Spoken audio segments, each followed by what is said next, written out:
Mo post fídíò kan ní Facebook, so níbi tí mo ti ń sọ̀rọ̀ nípa wípé a wà ní library ńjọ́ kan, so a wá lọ síbi tí wọ́n kó àwọn history sí, àwọn history. Ìgbà tá àwa ń kà, a wá pàdé àwọn scholars tí wọ́n list pé wọ́n pẹ̀lú àwọn tí wọ́n spread education ní Nigeria. So a wá kan orúkọ àwa Alhaji Àgbà ń bẹ̀, ó yà wá lẹ́nu ńjọ́ rẹ̀ bí àtọmọ ìyá mi kan tí sì ń bẹ láyé, kọ́ lọ́mọ fi kú tó yá ọ pa, kọ́ lọ́mọ ojú ogun lẹ́mìí dáadáa.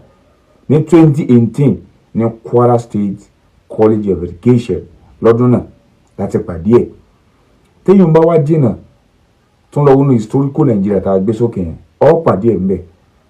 Torí nígbà tá a post, a wá rí àwọn kọ́mẹ́ǹtì pé tá a rí ẹnìkan ńbẹ̀ tí ń fi tí ọ̀tẹ̀ gbọ̀n tá à ń sọ. Ìpè ìwé náà dà nǹkan. So téèyàn bá jìnnà ó lè ka nínú historical Nigeria ńbẹ̀ náà, ó pàdé ẹ̀ ńbẹ̀ pé bàbá Alhaji Àgbà hákù ni pé wọ́n ń bẹ nínú àwọn tí wọ́n spread western education Nigeria. Ní West Africa ó rí ká ń bẹ tí ó jìnnà rárá.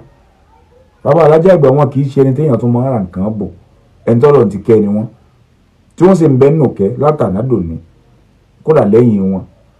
Ẹ wá wo iye Ansarul Islam tí bàbá Alhaji Àgbà dálẹ̀, táwọn ọmọ wọn gùn fẹ́ẹ̀ mọ iye òǹkà rẹ̀ mọ́. Wọ́n tún wá ní lẹ́mìí pé àwọn tún dá ilé akẹ́kọ̀ọ́ àti ìwé gíga wọn ní lẹ́mìí àwọn dà á lẹ̀. Ọlọ́run ò ṣe lójú wọn àmọ́ ṣe lẹ́yìn wọn. Tí ń túmọ̀ sí bọ́ọ̀lù tó fi pọ́n bàbá Alhaji Àgbà lé ni. Téèyàn bá tún wá jìnnà sí ọ lọ́wọ́ nínú àwọn ọmọ tí bàbá Alhaji Àgbà kọ́ ń kéwù nù.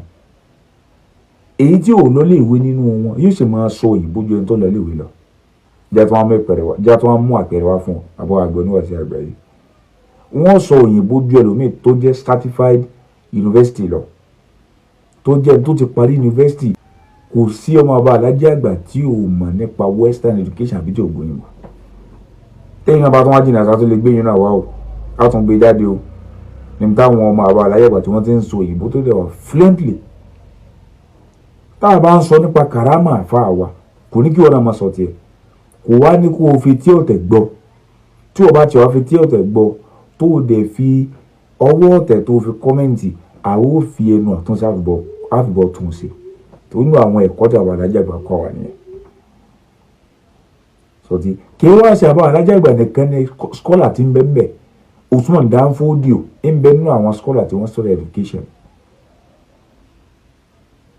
Àti bẹ́ẹ̀ bẹ́ẹ̀ lọ, àwọn tá a tún sọ àwọn nìkan tó kọ́ wọn tó pọ̀ bẹ́ẹ̀ bẹ́ẹ̀ lọ tí wọ́n gbìyànjú, tí wọ́n sapá wọn nípa wípé bóò ni òṣèlú jẹ́ Arabic education nìkan la máa kọ́, western education náà ẹja tún kó náà tún wúlò fún wa ní ayé.